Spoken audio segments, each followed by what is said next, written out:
વડોદરાના ગંભીરા બ્રિજ દુર્ઘટના બાદ મંત્રી ઋષિકેશ પટેલે મુલાકાત લીધી। કેબિનેટ મંત્રી ઋષિકેશ પટેલ પાદરા પહોંચ્યા, ઘટનાસ્થળે નિરીક્ષણ કરી રહ્યા છે ઋષિકેશ પટેલ। મહત્વનું છે, વડોદરાના ગંભીરા બ્રિજ દુર્ઘટના બાદ સતત ત્રીજા દિવસે રેસ્ક્યુ ઓપરેશન ચાલી રહ્યું છે।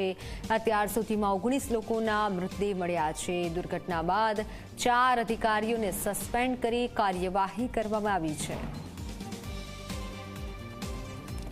મંત્રી ઋષિકેશ પટેલ પાદરા પહોંચ્યા, ઘટનાનું નિરીક્ષણ કર્યું। ઘટના સ્થળે તેઓ નિરીક્ષણ કરી રહ્યા છે। ઘટના જે બની તે બાદ લોકોનો રોષ જોવા મળ્યો। પરિવારમાં અત્યારે આક્રંદ અને રોષ છે।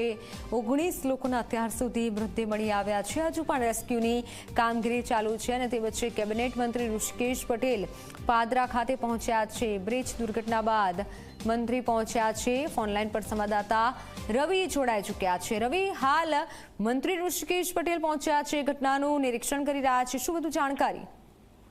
બિલકુલ, વાત કરવામાં આવે તો જે રીતના પાદરા પાસે મુજપુર ગંભીરા જે બ્રિજ દુર્ઘટનાગ્રસ્ત થયો છે અને તેના વચ્ચેનો ભાગ તૂટતા અનેક વાહન ચાલકો નદીમાં પડ્યા હતા અને તેમાં 18 લોકોના મૃત્યુ થયા છે અને હજુ પણ 2 થી 3 લોકો લાપતા છે। ત્યારે ઘટનાના 2 દિવસ બાદ જે પ્રવક્તા મંત્રી છે રાજ્ય સરકારના ઋષિકેશભાઈ પટેલ, તેઓ સ્થળ પર પહોંચ્યા છે।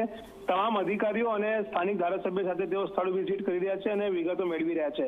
મહત્વની બાબત છે કે ઘટનાના 56 કલાક બાદ કોઈ રાજ્ય સરકારના મંત્રીને યાદ આવ્યું કે ઘટના સ્થળે જઈને મુલાકાત કરવી જોઈએ, જે મૃતકો છે તેમના પરિવારજનોની શું સ્થિતિ છે તે જાણવી જોઈએ અને તેને લઈને જ હવે ઋષિકેશભાઈ આવ્યા છે, જેને લઈને પણ અનેક સવાલ ઉઠી રહ્યા છે કે કેમ કલાકો વીત્યા બાદ તેઓ હવે ઘટના સ્થળે પહોંચ્યા છે, કેમ તેઓ ઘટના બન્યા બાદ જ તુરંત સ્થળ પર ન આવીને વિઝિટ કેમ ન કરી, તે સવાલ પણ ઉઠવા પામે છે।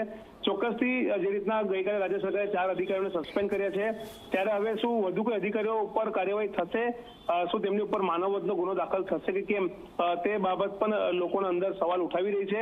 ત્યારે જોવું રહ્યું કે જે મંત્રી તો પહોંચ્યા છે, પરંતુ રેસ્ક્યુની કામગીરી હજુ સુધી કહી શકાય કે પૂરી નથી થઈ। સર્ચની કામગીરી ચાલી રહી છે, જે મૃતદેહો અંદર પાણીમાં ફસાયેલા છે તેમની શું તે કામગીરી આજે પૂરી થાય છે કે કેમ, તેને લઈને પણ સવાલો ઉઠી રહ્યા છે। જી બિલકુલ રવિ, આભાર માહિતી બદલ। તો હાલ અનેક સવાલ ઉઠી રહ્યા છે।